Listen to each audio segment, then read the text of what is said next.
தற்போது வானிலை குறித்தான அண்மை செய்தி. தமிழகத்தின் 8 மாவட்டங்களில் இன்று கனமழைக்கு வாய்ப்பு இருப்பதாக வானிலை ஆய்வு மையம் தெரிவித்த அண்மை நிகழ்வு. தமிழகத்தின் 8 மாவட்டங்களில் இன்று கனமழைக்கு வாய்ப்பு இருப்பதாக சென்னை வானிலை ஆய்வு மையம் தகவல் ஒன்றை தற்போது பதிவிட்டிருக்கிறது. குறிப்பாக நீலகிரி, கிருஷ்ணகிரி, தருமபுரி, திருப்பத்தூர், சேலம், கள்ளக்குறிச்சி, விழுப்புரம், கடலூர் ஆகிய 8 மாவட்டங்களுக்கு இன்று கனமழைக்கு வாய்ப்பு இருப்பதாக சென்னை வானிலை ஆய்வு மையம் தகவல் ஒன்றை பதிவிட்டிருக்கிறது.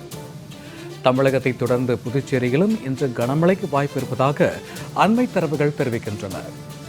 நீலகிரி, ஈரோடு, நாமக்கல், கிருஷ்ணகிரி, தர்மபுரி, சேலம் ஆகிய 6 மாவட்டங்களில் நாளை கனமழைக்கு வாய்ப்பு இருப்பதாக சென்னை வானிலை ஆய்வு மையம் தற்போது அண்மை தரவு ஒன்றை வெளியிட்டிருக்கிறது. வானிலை குறித்தான அண்மை செய்தி. தமிழகத்தின் 8 மாவட்டங்களில் இன்று கனமழைக்கு வாய்ப்புள்ளதாக சென்னை வானிலை ஆய்வு மையம் தற்போது தெரிவித்த அண்மை தரவுகளை பார்த்து வருகிறோம்.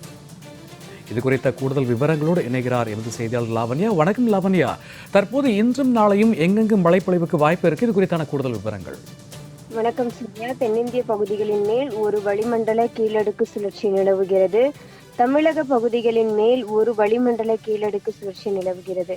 இதன் காரணமாக தமிழகத்தில் ஒரு சில இடங்களிலும், புதுவை மற்றும் காரைக்கால் பகுதிகளிலும் இடி மின்னலுடன் கூடிய லேசானது முதல் மிதமான மழை பெய்யக்கூடிய சென்னை வானிலை ஆய்வு மையம் தகவல் தெரிவித்திருந்த நிலையில் தற்பொழுது மிக முக்கியமான ஒரு தகவல் வெளியாகி இருக்கிறது.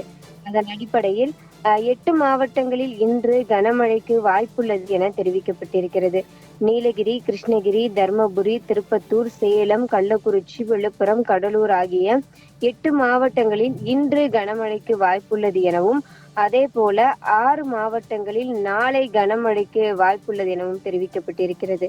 நீலகிரி, ஈரோடு, நாமக்கல், கிருஷ்ணகிரி, தர்மபுரி, சேலம் ஆகிய 6 மாவட்டங்களில் நாளை கனமழைக்கு வாய்ப்புள்ளது என சென்னை வானிலை ஆய்வு மையம் தெரிவித்துள்ளது. கனமழை குறித்தான கூடுதல் விவரங்களுக்கு நன்றி லாவண்யா.